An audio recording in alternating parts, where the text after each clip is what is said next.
नमस्कार दोस्तों, स्वागत है आपका वनडे एग्जाम सेंटर में। दोस्तों, आज के वीडियो में हम लोग दीनदयाल उपाध्याय गोरखपुर विश्वविद्यालय गोरखपुर के बीए थर्ड सेमेस्टर हिंदी का जो पेपर है, जिसका नाम है हिंदी निबंध नाटक एवं नवीन गद्य विधाएं और जिसका पेपर कोड है HND 201F, उसे संबंधित 150 महत्वपूर्ण बहुविकल्पी प्रश्नों की प्रैक्टिस करेंगे। परीक्षा देने जाने से पहले आप इन प्रश्नों को जरूर देख करके जाइएगा। चलिए बिना देर के वीडियो को शुरू करते हैं। आपका पहला प्रश्न है, शुक्ल जी ने खड़ी बोली गद्य की प्रथम रचना किसे माना है? तो शुक्ल जी ने खड़ी बोली गद्य की प्रथम रचना जो है चंद छंद वर्णन की महिमा को माना हुआ है, जो कवि गंग के द्वारा 1556 ईस्वी में लिखा गया था। तो पहले का बी ऑप्शन आपका सही हो जाएगा। दूसरा प्रश्न है, चिंतामणि किसके निबंधों का संग्रह है? तो चिंतामणि जो है रामचंद्र शुक्ल के निबंधों का संग्रह है। यह 4 भागों में कुल प्रकाशित हुआ था। इसका जो पहला भाग प्रकाशित हुआ था वो रामचंद्र शुक्ल के द्वारा ही संपादित किया गया था। तो ए ऑप्शन आपका दूसरे का सही हो जाएगा। तीसरा प्रश्न है, इसमें आपसे पूछा गया है कि हमारी दृष्टि में हिंदी और उर्दू दोनों बोलियां न्यारी न्यारी हैं। यह कथन किसका है? किसके द्वारा यह कथन कहा गया है? तो यह कथन राजा लक्ष्मण सिंह के द्वारा कहा गया है। तीसरे का ए ऑप्शन आपका सही हो जाएगा। चौथा प्रश्न है, निम्न में से कौन सा निबंध भारतेंदु हरिश्चंद्र का नहीं है? भारतेंदु हरिश्चंद्र का निबंध इसमें से चंद्रोदय नहीं है। बाकी तीनों निबंध भारत वर्षोन्नत कैसे हो सकती है, कालचक्र और मणिकर्णिका, ये तीनों निबंध भारतेंदु हरिश्चंद्र के द्वारा ही लिखे गए हैं। चंद्रोदय निबंध बालकृष्ण भट्ट के द्वारा लिखा गया है। तो चौथे का सी ऑप्शन आपका सही हो जाएगा। पांचवा प्रश्न है, निम्न में से हिंदी गद्य का प्राचीनतम रूप है। हिंदी गद्य का प्राचीनतम रूप कौन सा है? तो राजस्थानी गद्य जो है हिंदी गद्य का प्राचीनतम रूप है। इसका आरंभ 10वीं शताब्दी के आसपास माना जाता है। तो पांचवें का बी ऑप्शन आपका सही हो जाएगा। छठा प्रश्न है, इसमें आपसे पूछा गया है कि निम्न में से कौन आदिकालीन हिंदी गद्य है? आदिकालीन हिंदी गद्य कौन सा है? तो कुवलय माला कथा, उक्ति व्यक्ति प्रकरण, वर्ण रत्नाकर, ये तीनों जो है आदिकालीन हिंदी गद्य के ही रूप हैं। तो छठवें का डी ऑप्शन आपका सही हो जाएगा, उपर्युक्त सभी। आगे बढ़ते हैं। सातवां प्रश्न है, सातवें प्रश्न में आपसे पूछा गया है कि भाषा योग वशिष्ठ किसकी रचना है? किसके द्वारा भाषा योग वशिष्ठ लिखा गया है? तो राम प्रसाद निरंजनी ने भाषा योग वशिष्ठ लिखा है। 1741 ईस्वी में इसकी रचना की गई थी और रामचंद्र शुक्ल ने इसको खड़ी बोली हिंदी गद्य की प्रथम प्रौढ़ पुस्तक माना है। तो ए ऑप्शन आपका सातवें का सही हो जाएगा। आठवां प्रश्न है, इसमें आपसे पूछा गया है कि निम्न में कौन सुमेलित नहीं है? इसमें से कौन सुमेलित नहीं है आपको बताना है। तो प्रेम सागर लल्लू लाल के द्वारा लिखा गया है, यह सुमेलित है। नाचिकेतोपाख्यान सदल मिश्र के द्वारा लिखा गया है, यह भी सुमेलित है। रानी केतकी की कहानी ईसा अल्लाह खां के द्वारा लिखा गया है, यह भी सुमेलित है। लेकिन जो सुख सागर ग्रंथ है वो राजा लक्ष्मण सिंह के द्वारा नहीं लिखा गया है, बल्कि यह सदा सुखलाल के द्वारा लिखा गया है। डी ऑप्शन आपका आठवें का सही हो जाएगा। नौवां प्रश्न है, फोर्ट विलियम कॉलेज की स्थापना कब हुई थी? तो फोर्ट विलियम कॉलेज की स्थापना 1800 ईस्वी में हुई थी। नौवें का ए ऑप्शन आपका सही हो जाएगा। 10वां प्रश्न है, निम्न में से किसका संबंध फोर्ट विलियम कॉलेज से नहीं है? तो फोर्ट विलियम कॉलेज से 2 लोग जुड़े थे, एक लल्लू लाल, दूसरे सदल मिश्र। इन दोनों लोगों का संबंध जो है फोर्ट विलियम कॉलेज से था। बाकी अगर ऑप्शन में किसी का भी नाम आए उसका संबंध फोर्ट विलियम कॉलेज से नहीं था, तो यह सी ऑप्शन सही हो जाएगा। ईसा अल्लाह खां का संबंध जो है फोर्ट विलियम कॉलेज से नहीं था। 10वें का सी ऑप्शन आपका सही हो जाएगा। 11 नंबर प्रश्न है, इसमें आपसे पूछा गया है कि शकुंतला किसकी रचना है? किसके द्वारा शकुंतला नामक ग्रंथ लिखा गया है? तो राजा लक्ष्मण सिंह के द्वारा लिखा गया है। 11 का बी ऑप्शन आपका सही हो जाएगा। 12 नंबर प्रश्न है, इसमें आपसे पूछा गया है कि किस रचनाकार की भाषा में पंडिताऊपन एवं पूर्वी शब्दों का प्रयोग है? किसके भाषा में पंडिताऊपन एवं पूर्वी शब्दों का प्रयोग किया गया है? तो सदल मिश्र की भाषा में पंडिताऊपन और पूर्वी शब्दों का प्रयोग जो है किया गया है। आगे बढ़ते हैं। 13 नंबर प्रश्न है, इसमें आपसे पूछा गया है कि हिंदी निबंध का जनक किसे माना जाता है? तो भारतेंदु हरिश्चंद्र को ही हिंदी निबंध का जनक माना जाता है। 13 का ए ऑप्शन आपका सही हो जाएगा। 14 नंबर प्रश्न है, इसमें आपसे पूछा गया है कि भारत वर्षोन्नत कैसे हो सकती है? निबंध भारतेंदु जी ने कहाँ भाषण देने के लिए लिखा था? तो बलिया में जो ददरी मेला लगा हुआ था उसके देशोपकारी नामक सभा में भाषण देने के लिए भारतेंदु हरिश्चंद्र ने इसको लिखा हुआ था। तो 14 का ए ऑप्शन आपका सही हो जाएगा। 15 नंबर प्रश्न है, भारतेंदु हरिश्चंद्र ने रॉबर्ट साहब बहादुर की तुलना किससे की है? तो भारतेंदु हरिश्चंद्र ने रॉबर्ट साहब बहादुर की तुलना जो है अकबर से की हुई है। 15 का बी ऑप्शन आपका सही हो जाएगा। 16 नंबर प्रश्न है, इसमें आपसे पूछा गया है कि भारतवर्षोन्नत कैसे हो सकती है। निबंध में भारतेंदु जी ने भारतवर्ष के उन्नति के लिए किस पर बल दिया हुआ है? तो धर्म की उन्नति पर, जातिगत और धार्मिक एकता पर, कुरीतियों को दूर करने पर, इन तीनों पर बल दिया हुआ है। तो डी ऑप्शन आपका सही हो जाएगा, उपर्युक्त सभी। आगे बढ़ते हैं, 17 नंबर प्रश्न है। इसमें आपसे पूछा गया है कि निम्न में से किसे हिंदी का स्टील कहा जाता है? हिंदी का स्टील किसे कहा जाता है? तो बालकृष्ण भट्ट को हिंदी का स्टील कहा जाता है। 17 का ए ऑप्शन आपका सही हो जाएगा। 18 नंबर प्रश्न है। इसमें आपसे पूछा गया है कि बालकृष्ण भट्ट का निबंध साहित्य जन समूह के हृदय का विकास है किस पत्रिका में प्रकाशित हुआ था? तो हिंदी प्रतीप नामक पत्रिका में प्रकाशित हुआ था। इसका संपादन भी बालकृष्ण भट्ट के द्वारा ही किया जाता था। तो 18 का बी ऑप्शन आपका सही हो जाएगा। 19 नंबर प्रश्न है। इसमें आपसे पूछा गया है कि औरों को जाने दीजिए, जापानी टट्टुओं को हाँफते हुए दौड़ते देखकर भी लाज नहीं आती, यह कथन किस निबंध से लिया गया है? तो यह जो कथन है वो भारतवर्षोन्नत कैसे हो सकती है निबंध से लिया गया है, जो भारतेंदु हरिश्चंद्र के द्वारा लिखा गया है। 19 का बी ऑप्शन आपका सही हो जाएगा। 20 नंबर प्रश्न है। इसमें आपसे पूछा गया है कि कवि कर्तव्य निबंध के रचयिता हैं। कवि कर्तव्य नामक निबंध किसके द्वारा लिखा गया है? तो महावीर प्रसाद द्विवेदी के द्वारा लिखा गया है। 20वें का सी ऑप्शन आपका सही हो जाएगा। 21 नंबर प्रश्न है। इसमें आपसे पूछा गया है कि कवि कर्तव्य निबंध को द्विवेदी जी ने कितने भागों में विभाजित किया है? तो कुल 4 भागों में उनके द्वारा इसको बांटा गया है। 21 का सी ऑप्शन आपका सही हो जाएगा। 22 नंबर प्रश्न है। इसमें आपसे पूछा गया है कि कवि कर्तव्य निबंध के अनुसार कवि का कर्तव्य निर्धारित करता है। तो समय निर्धारित करता है और समाज की रुचि निर्धारित करता है। इन दोनों से ही कवियों का कर्तव्य निर्धारित होता है। तो 22 का सी ऑप्शन आपका सही हो जाएगा। 23 नंबर प्रश्न है। कवि कर्तव्य निबंध के आधार पर निम्न में से कौन सा कथन सत्य है? कौन सा कथन इसमें से सत्य है? तो कविता गद्य और पद्य दोनों में हो सकती है। कविता में संस्कृत से नए छंदों का प्रयोग करना चाहिए। पदांत में अनुप्रासहीन छंद लिखे जाने चाहिए। ये सभी कथन सत्य हैं। तो डी ऑप्शन आपका सही हो जाएगा, उपर्युक्त सभी। 24 नंबर प्रश्न है। इसमें आपसे पूछा गया है कि कविता का विषय मनोरंजक और उपदेशजनक होना चाहिए। यमुना के किनारे केली कौतूहल का अद्भुत अद्भुत वर्णन बहुत हो चुका, यह कथन है। किसके द्वारा यह कथन कहा गया है? तो यह जो कथन है वो महावीर प्रसाद द्विवेदी का है। इन्होंने कवि कर्तव्य नामक निबंध में यह कहा हुआ है। तो 24 का बी ऑप्शन आपका यहाँ पर सही हो जाएगा। 25 नंबर प्रश्न देख लेते हैं। इसमें आपसे पूछा गया है कि जो हिंदुस्तान में रहे, चाहे किसी जात किसी रंग का क्यों न हो, वह हिंदू है, हिंदू की सहायता करो, यह कथन है। किसके द्वारा यह कथन कहा गया है? तो यह कथन भारतेंदु हरिश्चंद्र का है। इन्होंने भारतवर्षोन्नत कैसे हो सकती निबंध में इसको लिखा हुआ है। तो सी ऑप्शन आपका 25वें का सही हो जाएगा। 26 नंबर प्रश्न है। निम्न में से ललित निबंधकार हैं। कौन इसमें से ललित निबंधकार हैं? तो हजारी प्रसाद द्विवेदी, विद्यानिवास मिश्र, कुबेर नाथ राय, ये तीनों जो है ललित निबंधकार के रूप में जाने जाते हैं। 26 का डी ऑप्शन आपका सही हो जाएगा, उपर्युक्त सभी।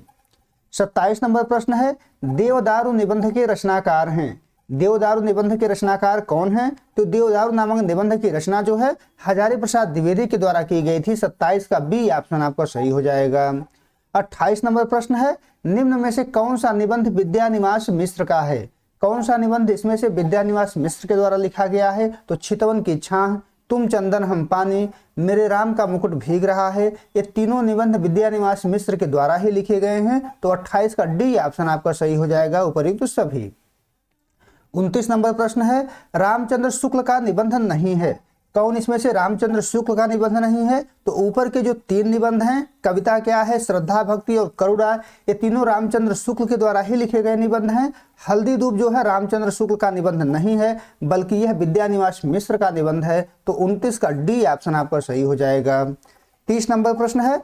नियम शील या सद्वृद्धि का साधक है, समकक्ष नहीं, यह कथन है। किसके द्वारा यह कथन कहा गया है? तो रामचंद्र शुक्ल के द्वारा कहा गया है। उन्होंने यह कथन अपने करुणा नामक निबंध में कहा हुआ है। तो 30वें का ए ऑप्शन आपका सही हो जाएगा।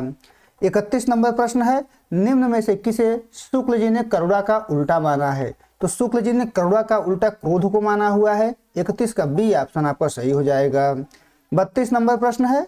इसमें आपसे पूछा गया है कि निम्न में से कौन सा निबंधकार भारतेंदु युग का है? भारतेंदु युग का निबंधकार इसमें से कौन सा है? तो प्रताप नारायण मिश्र जो है भारतेंदु युग के निबंधकार हैं। 32 का बी ऑप्शन आपका सही हो जाएगा।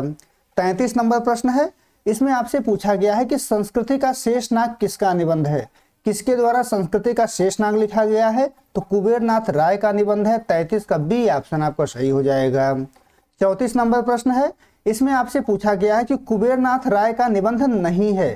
कौन सा निबंध इसमें से कुबेरनाथ राय का नहीं है? तो उत्तरा फाल्गुनी के आसपास, प्रिया नीलकंठी, अंगद की नियति, गंधमादन। इसमें से जो अंगद की नियति निबंध है ये कुबेरनाथ राय का नहीं है, विद्यानिवास मिश्र का है। बाकी तीनों निबंध जो है कुबेरनाथ राय के द्वारा ही लिखे गए हैं। तो सी ऑप्शन आपका 34 का सही हो जाएगा। 35 नंबर प्रश्न है, निम्न में हजारी प्रसाद द्विवेदी का निबंध है। इसमें से कौन सा निबंध हजारी प्रसाद द्विवेदी के द्वारा लिखा गया है? तो कुटज, आलोक पर्व, नाखून क्यों बढ़ते हैं, ये तीनों निबंध हजारी प्रसाद द्विवेदी के द्वारा ही लिखे गए हैं। तो 35 का डी ऑप्शन आपका सही हो जाएगा, उपर्युक्त तो सभी। 36 नंबर प्रश्न है, साहित्य का दृष्टिकोण किसका निबंध है? तो साहित्य का दृष्टिकोण जो है मुक्तिबोध के द्वारा लिखा गया निबंध है। 36 का सी ऑप्शन आपका सही हो जाएगा। 37 नंबर प्रश्न है, राजनीतिक एवं सामाजिक सुधार तथा देश प्रेम की प्रवृत्ति किस युग के निबंधों में पाई जाती है? तो ये दोनों जो है भारतेंदु और द्विवेदी युग दोनों के निबंधों में पाई जाती है, लेकिन द्विवेदी युग यहाँ पर बी ऑप्शन आपका सही हो जाएगा।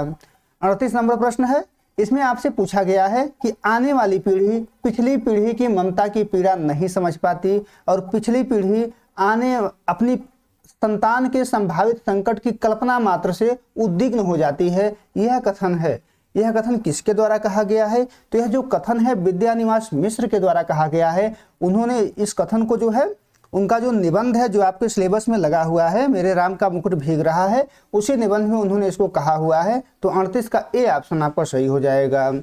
39 नंबर प्रश्न है, इसमें भी आपसे कथन ही पूछा गया है, ऐश्वर्य और निर्वासन दोनों साथ साथ चलते हैं। जिसे ऐश्वर्य सौंपा जाने को है उसको निर्वासन पहले से बदा है। यह कथन किस निबंध से संबंधित है? तो यह जो कथन है वो मेरे राम का मुकुट भीग रहा है निबंध से संबंधित है, जो विद्यानिवास मिश्र के द्वारा ही लिखा गया है। तो 39 का डी ऑप्शन आपका सही हो जाएगा। 40 नंबर प्रश्न है, शिव शंभू का चिट्ठा किसका निबंध संग्रह है? तो शिव शंभू का चिट्ठा जो है बाल मुकुंद गुप्त का निबंध संग्रह है। बी ऑप्शन आपका 40 का सही हो जाएगा। 41 नंबर प्रश्न है, इसमें आपसे पूछा गया है कि रामचंद्र शुक्ल ने हिंदी का प्रथम नाटक किसे माना है? तो शुक्ल जी ने हिंदी का प्रथम नाटक आनंद रघुनंदन को माना हुआ है। तो 41 का बी ऑप्शन आपका इसमें सही हो जाएगा। आगे बढ़ते हैं, 42 नंबर प्रश्न देख लेते हैं। इसमें आपसे पूछा गया है कि निम्न में से कौन भारतेंदु हरिश्चंद्र का नाटक नहीं है? तो इसमें से जो संयोगिता स्वयंवर है ये भारतेंदु हरिश्चंद्र का नाटक नहीं है, ये लाला श्रीनिवास दास के द्वारा लिखा गया नाटक है। ऊपर के जो तीनों नाटक हैं, विद्या सुंदर, प्रेम जोगनी और अंधेर नगरी, ये तीनों नाटक भारतेंदु हरिश्चंद्र के द्वारा ही लिखे गए हैं। तो 42 का डी ऑप्शन आपका सही हो जाएगा। 43 नंबर प्रश्न है, इसमें आपसे पूछा गया है कि निम्न में से कौन प्रसाद युग का नाटककार नहीं है? तो सुरेंद्र वर्मा जो है प्रसाद युग के नाटककार नहीं है। इनके अलावा हरिकृष्ण प्रेमी, उदय शंकर भट्ट और चतुर्सेन शास्त्री, ये तीनों जो है प्रसाद युग के ही नाटककार हैं। तो 43 का सी ऑप्शन आपका सही हो जाएगा। 44 नंबर प्रश्न है, अंधेर नगरी नाटक के रचयिता हैं। अंधेर नगरी की रचना किसके द्वारा की गई है? तो भारतेंदु हरिश्चंद्र के द्वारा किया गया है। बी ऑप्शन आपका 44 का सही हो जाएगा। 45 नंबर प्रश्न है, अंधेर नगरी नाटक का प्रकाशन वर्ष है। तो अंधेर नगरी जो नाटक है वो 1881 ईस्वी में प्रकाशित हुआ था। 45 का बी ऑप्शन आपका सही हो जाएगा। 46 नंबर प्रश्न है, अंधेर नगरी नाटक कितने अंक में विभाजित है? तो अंधेर नगरी नाटक जो भारतेंदु हरिश्चंद्र के द्वारा लिखा गया था कुल 6 अंक में यह विभाजित है। 46 का सी ऑप्शन आपका सही हो जाएगा। 47 नंबर प्रश्न है, इसमें आपसे पूछा गया है कि निम्न में से कौन अंधेर नगरी नाटक का पात्र नहीं है? तो गोवर्धन दास, घासीराम कोतवाल, ये तीनों अंधेर नगरी नाटक के पात्र हैं। किसान जो है अंधेर नगरी नाटक का पात्र नहीं है। 47 का डी ऑप्शन आपका सही हो जाएगा। 48 नंबर प्रश्न है, महंत जी ने नारायण दास को भिक्षाटन के लिए किस दिशा में भेजा था? तो महंत जी ने नारायण दास को भिक्षाटन के लिए पूर्व दिशा में भेजा हुआ था और गोवर्धन दास को पश्चिम दिशा में भेजा हुआ था। तो 48 का ए ऑप्शन आपका सही हो जाएगा। 49 नंबर प्रश्न है, अंधेर नगरी नाटक के पहले अंक की शुरुआत कहाँ होती है? तो पहले अंक की शुरुआत बाह्य प्रांत में होता है। 49 का ए ऑप्शन आपका सही हो जाएगा। आगे बढ़ते हैं, 50 नंबर प्रश्न देख लेते हैं।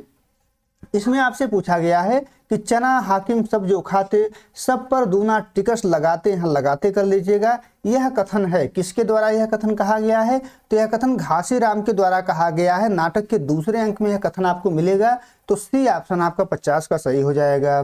51 नंबर प्रश्न है, अंधेर नगरी नाटक में बकरी किसका प्रतीक है? तो बकरी जो है आम जनता की त्रासदी का प्रतीक है। 51 का सी ऑप्शन आपका सही हो जाएगा। 52 नंबर प्रश्न है, इसमें आपसे पूछा गया है कि अंधेर नगरी नाटक का मंचन सर्वप्रथम किस थिएटर के द्वारा हुआ था? तो सबसे पहले नेशनल थिएटर के द्वारा इसका मंचन हुआ था। ए ऑप्शन आपका 52 का सही हो जाएगा। 53 नंबर प्रश्न है, इसमें आपसे पूछा गया है कि अंधेर नगरी चौपट राजा टके सिर भाजी टके सिर खाजा, यह कथन कहाँ कहा गया है? यह कथन कि यहाँ किसके द्वारा कर लीजिएगा, किसके द्वारा यह कथन कहा गया है? तो गोवर्धन दास के द्वारा यह कथन जो है कहा गया है। 53 का बी ऑप्शन आपका सही हो जाएगा। दूसरे अंक में नाटक के यह कथन गोवर्धन दास के द्वारा कहा गया है। बी ऑप्शन आपका सही हो जाएगा। 54 नंबर प्रश्न है, अंधेर नगरी नाटक में गोवर्धन दास किसका प्रतीक है? तो गोवर्धन दास जो है लोभ वृत्ति का प्रतीक है। 54 का डी ऑप्शन आपका सही हो जाएगा। 55 नंबर प्रश्न है, सही सुमेलित नहीं है। आपको बताना है कि कौन इसमें से सही सुमेलित नहीं है। तो द्वितीय अंक की शुरुआत बाजार में होती है, सुमेलित है। तृतीय अंक की शुरुआत जंगल में होता है, यह भी सुमेलित है। चतुर्थ अंक का जो आरंभ है वो अरण्य में नहीं होता है बल्कि राज्यसभा में होता है। तो सी ऑप्शन यहाँ पर सही हो जाएगा। बाकी जो छठा अंक है उसका शुरुआत शमशान में ही होता है। तो 55 का सी ऑप्शन आपका सही हो जाएगा। 56 नंबर प्रश्न है, इसमें आपसे पूछा गया है कि फांसी, बाप रे बाप फांसी, मैंने किसका जमा लूटी कि मुझको फांसी, यह कथन नाटक के किस अंक में है? तो यह कथन जो है नाटक के 5वें अंक में है और यह गोवर्धन दास के द्वारा कहा जाता है। तो 56 का डी ऑप्शन आपका सही हो जाएगा। 57 नंबर प्रश्न है, इसमें आपसे पूछा गया है कि सेत सेत सब एक से, जहां कपूर कपास, ऐसे देश कुदेश में कबहुन कीजिए बास, यह पंक्ति है। किसके द्वारा यह पंक्ति कहा गया है आपसे पूछा गया है? तो यह पंक्ति जो है महंत दास के द्वारा कहा गया है। 57 का डी ऑप्शन यहाँ पर आपका सही हो जाएगा। आगे बढ़ते हैं। 58 नंबर प्रश्न है, इसमें आपसे पूछा गया है कि अंधेर नगरी नाटक के चतुर्थ दृश्य का आरंभ होता है। तो चतुर्थ दृश्य का जो आरंभ है वो राज्यसभा नामक स्थान पर होता है। 58 का सी ऑप्शन आपका सही हो जाएगा। 59 नंबर प्रश्न है, अंधेर नगरी किसका प्रतीक है? तो अंधेर नगरी जो है अंध व्यवस्था का प्रतीक है। 59 का सी ऑप्शन आपका सही हो जाएगा। 60 नंबर प्रश्न है, धर्म अधर्म एक दर्शाई, राजा करे सो न्याय सदाई, यह पंक्ति है। किसके द्वारा यह पंक्ति कहा गया है? तो यह जो पंक्ति है ये गोवर्धन दास के द्वारा कहा गया है। 60 का ए ऑप्शन आपका सही हो जाएगा। गोवर्धन दास के द्वारा यह पंक्ति नाटक के 5वें अंक में कहा गया है। आगे बढ़ते हैं। 61 नंबर प्रश्न है, इसमें आपसे पूछा गया है कि गोवर्धन दास अंधेर नगरी किस राग में गाता है? तो गोवर्धन दास जो अंधेर नगरी है वो राग काफी में गाता है। सी ऑप्शन आपका 61 का सही हो जाएगा। 62 नंबर प्रश्न है, इसमें आपसे पूछा गया है कि अंधाधुंध मच्यों सब देशा, मानहु राजा रहत विदेशा, यह पंक्ति नाटक के किस अंक में है? तो यह जो पंक्ति है वो नाटक के 5वें अंक से लिया गया है। 5वें अंक में गोवर्धन दास इस पंक्ति को गाता है। तो 62 का सी ऑप्शन आपका सही हो जाएगा। 63 नंबर प्रश्न है, इसमें आपसे पूछा गया है कि लोभ पाप का मूल है, लोभ मिटावत मान, लोभ कभी नहीं कीजिए या में नरक निदान, यह पंक्ति है। किसके द्वारा यह पंक्ति कहा गया है? तो यह पंक्ति जो है महंत दास के द्वारा नाटक के प्रथम अंक में ही कहा गया है। 63 का सी ऑप्शन आपका सही हो जाएगा। 64 नंबर प्रश्न है, अंधेर नगरी नाटक में महंत जी के कितने चेले हैं? तो महंत जी के 2 चेले हैं, नारायण दास और गोवर्धन दास। 64 का ए ऑप्शन आपका सही हो जाएगा। 65 नंबर प्रश्न है, इसमें आपसे पूछा गया है कि अंधेर नगरी नाटक का 5वां दृश्य कहाँ आरंभ होता है? 5वां दृश्य कहाँ पर आरंभ होता है आपसे पूछा गया है? तो 5वां दृश्य जो है अरण्य नामक स्थान पर आरंभ होता है। 5वें का बी ऑप्शन 65 का बी ऑप्शन आपका सही हो जाएगा। 66 नंबर प्रश्न है, इसमें आपसे पूछा गया है कि अंधेर नगरी नाटक में चनेजोर गरम किसके द्वारा बेचा जा रहा था? तो चनेजोर गरम जो है घासीराम के द्वारा बेचा जा रहा था। 66 का जो है सी ऑप्शन आपका इसमें सही हो जाएगा। 67 नंबर प्रश्न है, अंधेर नगरी नाटक में राजा किसका नाम सुनकर डर जाता है? तो राजा जो है शूर्पणखा का नाम सुनकर के डर जाता है। 67 का ए ऑप्शन आपका सही हो जाएगा। 68 नंबर प्रश्न है, अंधेर नगरी नाटक में कौन सा रस प्रमुख है? तो अंधेर नगरी नाटक में जो है हास्य रस की प्रमुखता है। 68 का सी ऑप्शन आपका सही हो जाएगा। 69 नंबर प्रश्न है, गोवर्धन दास भिक्षा में कितने पैसे मांगकर लाया था? तो गोवर्धन दास जो है भिक्षा में कुल 7 पैसे मांग करके लाया था। 69 का सी ऑप्शन आपका सही हो जाएगा। 70 नंबर प्रश्न है, अंधेर नगरी है, अंधेर नगरी क्या है? तो एक प्रकार का प्रहसन है अंधेर नगरी। तो 70 का बी ऑप्शन आपका सही हो जाएगा। 71 नंबर प्रश्न है, अंधेर नगरी अंग्रेजी राज्य का दूसरा नाम है, यह कथन है, किसके द्वारा यह कथन कहा गया है? तो यह कथन रामविलास शर्मा के द्वारा कहा गया है। 71 का बी ऑप्शन आपका सही हो जाएगा। 72 नंबर प्रश्न है, अंधेर नगरी नाटक के अंत में फांसी पर कौन चढ़ता है? तो फांसी पर राजा को चढ़ाया जाता है। सी ऑप्शन आपका 72 का सही हो जाएगा। 73 नंबर प्रश्न है, अंधेर नगरी नाटक में दूसरे अंक की शुरुआत किस पात्र से होती है? तो दूसरे अंक की जो शुरुआत है वो कबाब वाला से होता है। 73 का ए ऑप्शन आपका सही हो जाएगा। 74 नंबर प्रश्न है, अंधेर नगरी नाटक में भारतेंदु हरिश्चंद्र ने दृश्यों को नाम दिया है, दृश्यों को क्या नाम दिया है? तो दृश्यों को इनके द्वारा जो है स्थान नाम दिया गया है। 74 का ए ऑप्शन आपका सही हो जाएगा। 75 नंबर प्रश्न है, अंधेर नगरी नाटक के दूसरे अंक का आरंभ कहाँ होता है? तो दूसरे अंक का जो आरंभ है वो बाजार नामक स्थान पर होता है। 75 का सी ऑप्शन आपका सही हो जाएगा। 76 नंबर प्रश्न है, ध्रुवस्वामिनी नाटक के रचयिता हैं। ध्रुवस्वामिनी नाटक की रचना जयशंकर प्रसाद के द्वारा 1933 ईस्वी में किया गया था। 76 का बी ऑप्शन आपका सही हो जाएगा। 77 नंबर प्रश्न है, निम्न में कौन सा नाटक जयशंकर प्रसाद का नहीं है? तो इसमें से नील देवी जो नाटक है ये जयशंकर प्रसाद के द्वारा नहीं लिखा गया है, बल्कि ये भारतेंदु हरिश्चंद्र के द्वारा लिखा गया है। इसके अलावा करुणालय, कामना और विशाख ये तीनों नाटक जयशंकर प्रसाद के द्वारा ही लिखे गए हैं। तो डी ऑप्शन आपका 77 का सही हो जाएगा। 78 नंबर प्रश्न है, ध्रुवस्वामिनी नाटक का पुरुष पात्र नहीं है, इसमें से कौन सा पात्र ध्रुवस्वामिनी नाटक का पुरुष पात्र नहीं है? तो स्कंदगुप्त जो है ध्रुवस्वामिनी नाटक का पुरुष पात्र नहीं है। बाकी चंद्रगुप्त, रामगुप्त और सकराज ये तीनों ध्रुवस्वामिनी नाटक के ही पुरुष पात्र हैं। तो 78 का सी ऑप्शन आपका सही हो जाएगा। 79 नंबर प्रश्न है, निम्न में से कौन ध्रुवस्वामिनी नाटक की स्त्री पात्र है? तो कोमा, मंदाकिनी और खड्गधारणी ये तीनों ध्रुवस्वामिनी नाटक की स्त्री पात्र हैं। 79 का डी ऑप्शन आपका सही हो जाएगा। 80 नंबर प्रश्न है, ध्रुवस्वामिनी नाटक का प्रकाशन वर्ष क्या है? तो ध्रुवस्वामिनी जो नाटक है 1933 ईस्वी में प्रकाशित हुआ था। 80 का डी ऑप्शन आपका सही हो जाएगा। 81 नंबर प्रश्न है, शिखर स्वामी किस नाटक का पात्र है? तो शिखर स्वामी जो है ध्रुवस्वामिनी नाटक का पात्र है। 81 का बी ऑप्शन आपका सही हो जाएगा। 82 नंबर प्रश्न है, ध्रुवस्वामिनी नाटक में कितने अंक हैं? यानी नाटक जो है कितने अंक में विभाजित है? तो कुल 3 अंक में विभाजित है। 82 का बी ऑप्शन आपका सही हो जाएगा।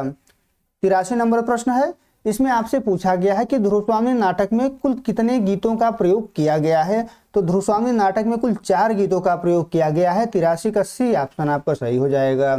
84 नंबर प्रश्न है, इसमें आपसे पूछा गया है कि ध्रुवस्वामिनी नाटक किस समस्या पर आधारित है? तो ध्रुवस्वामिनी नाटक जो है स्त्री अस्मिता की समस्या पर आधारित है। 84 का डी ऑप्शन आपका सही हो जाएगा। 85 नंबर प्रश्न है, ध्रुवस्वामिनी किससे प्रेम करती थी? तो ध्रुवस्वामिनी जो है चंद्रगुप्त से प्रेम करती थी। 85 का बी ऑप्शन आपका सही हो जाएगा।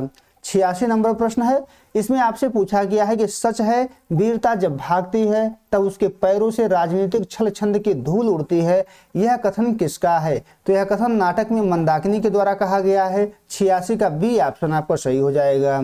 87 नंबर प्रश्न है, ध्रुवस्वामिनी नाटक का आरंभ किस पात्र के संवाद से होता है? तो ध्रुवस्वामिनी के ही संवाद से होता है। 87 का डी ऑप्शन आपका सही हो जाएगा।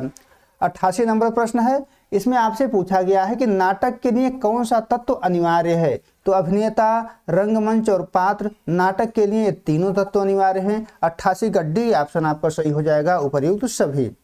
89 नंबर प्रश्न है, इसमें आपसे पूछा गया है कि मृत्यु और निर्वासन का सुख तुम अकेले ही लोगे, ऐसा नहीं हो सकता, यह कथन किसका है? तो यह जो कथन है यह ध्रुवस्वामिनी के द्वारा कहा गया है। बी ऑप्शन आपका 89 का सही हो जाएगा। 90 नंबर प्रश्न है, इसमें आपसे पूछा गया है कि रामगुप्त का महामंत्री कौन था? रामगुप्त का जो महामंत्री था उसका नाम शिखर स्वामी था, या शिखरा हो गया, इसको शिखर कर लीजिएगा। 90 का बी ऑप्शन आपका सही हो जाएगा। 91 नंबर प्रश्न है, इसमें आपसे पूछा गया है कि निम्न में से कौन चंद्रगुप्त की वाग्दत्ता थी। तो चंद्रगुप्त की जो वाग्दत्ता थी उसका नाम ध्रुवस्वामिनी था। 91 का बी ऑप्शन आपका सही हो जाएगा। 92 नंबर प्रश्न है, इसमें आपसे पूछा गया है कि पुरुषों ने स्त्रियों को अपनी पशु संपत्ति समझकर उन पर अत्याचार करने का अभ्यास बना लिया है, यह कथन किसका है। यह कथन नाटक में ध्रुवस्वामिनी के द्वारा कहा जाता है। तो 92 का बी ऑप्शन आपका सही हो जाएगा। 93 नंबर प्रश्न है, ध्रुवस्वामिनी नाटक किस राजवंश से संबंधित है। तो ध्रुवस्वामिनी जो नाटक है वो गुप्त राजवंश से संबंधित है। 93 का बी ऑप्शन आपका सही हो जाएगा। 94 नंबर प्रश्न है, रामगुप्त के राज्य पर किसके द्वारा आक्रमण किया जाता है। तो रामगुप्त के राज्य पर सकराज के द्वारा आक्रमण किया जाता है। 94 का बी ऑप्शन आपका सही हो जाएगा। 95 नंबर प्रश्न है, इसमें आपसे पूछा गया है कि ध्रुवस्वामिनी नाटक का नायक कौन है।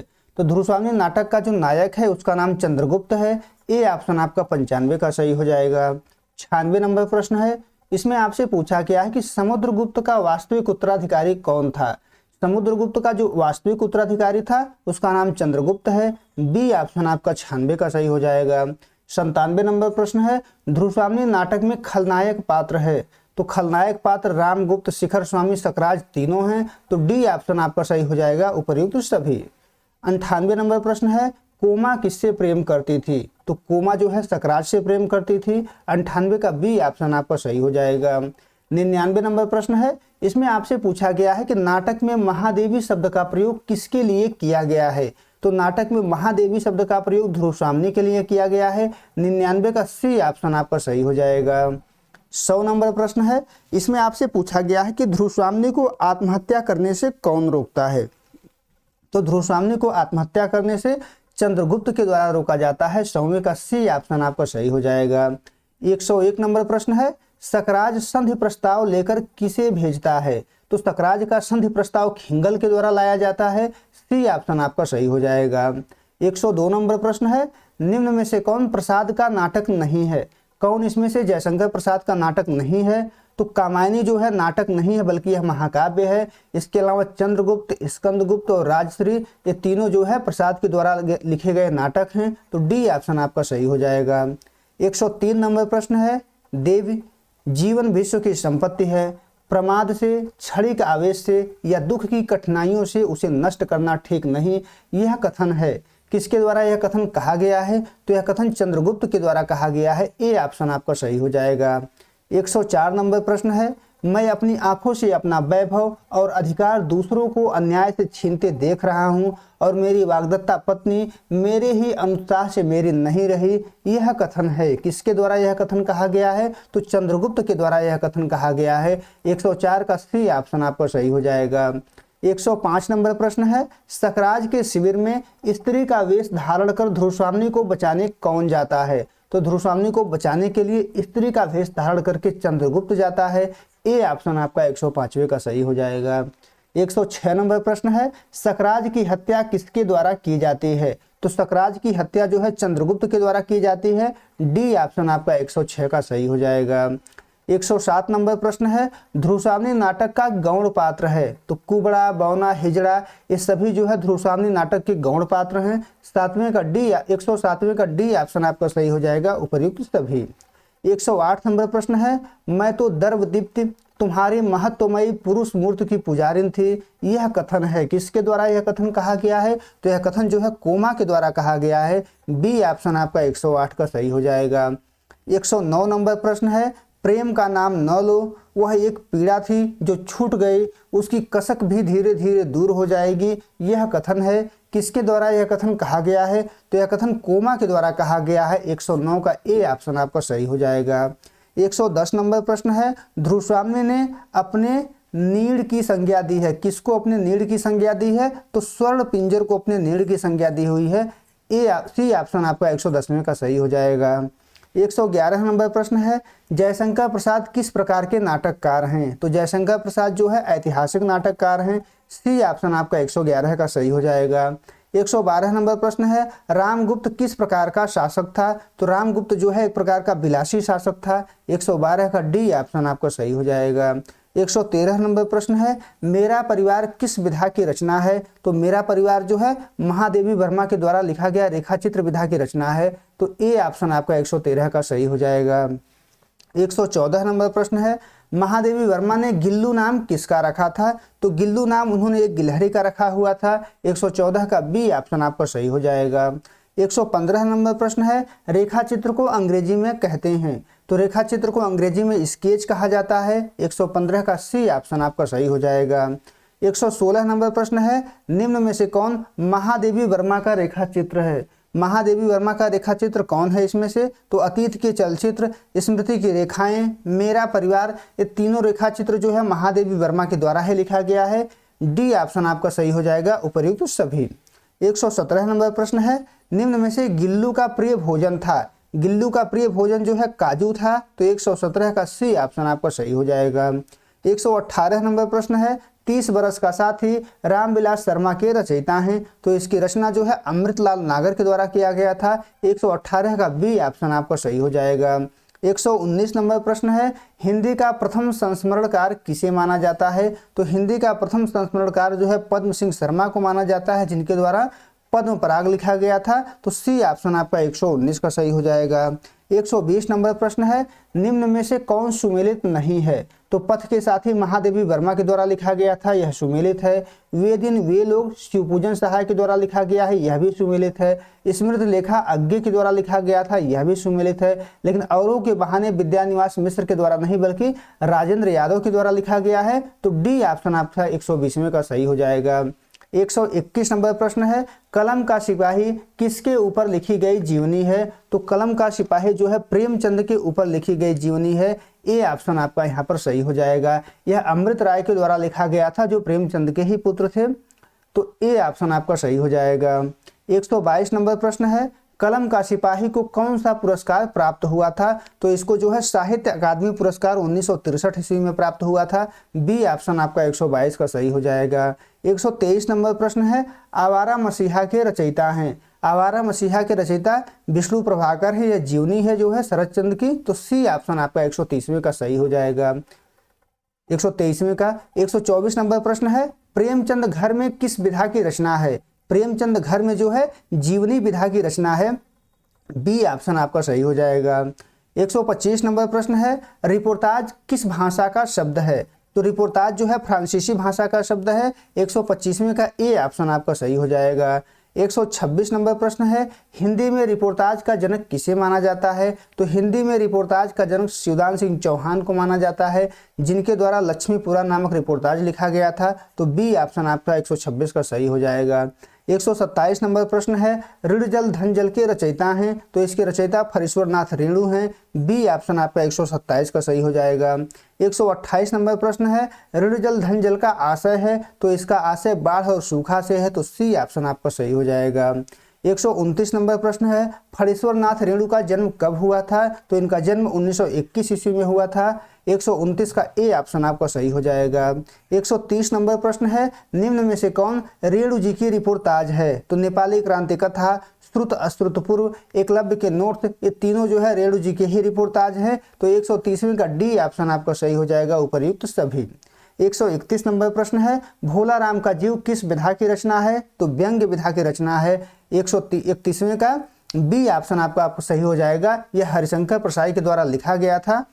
आगे बढ़ते हैं। 132 नंबर प्रश्न है भोला राम का जीव में सरकारी दफ्तरों की कार्यप्रणाली में किस बात का बोलबाला है? तो रिश्वतखोरी का बोलबाला है। 132 का ए ऑप्शन आपका सही हो जाएगा।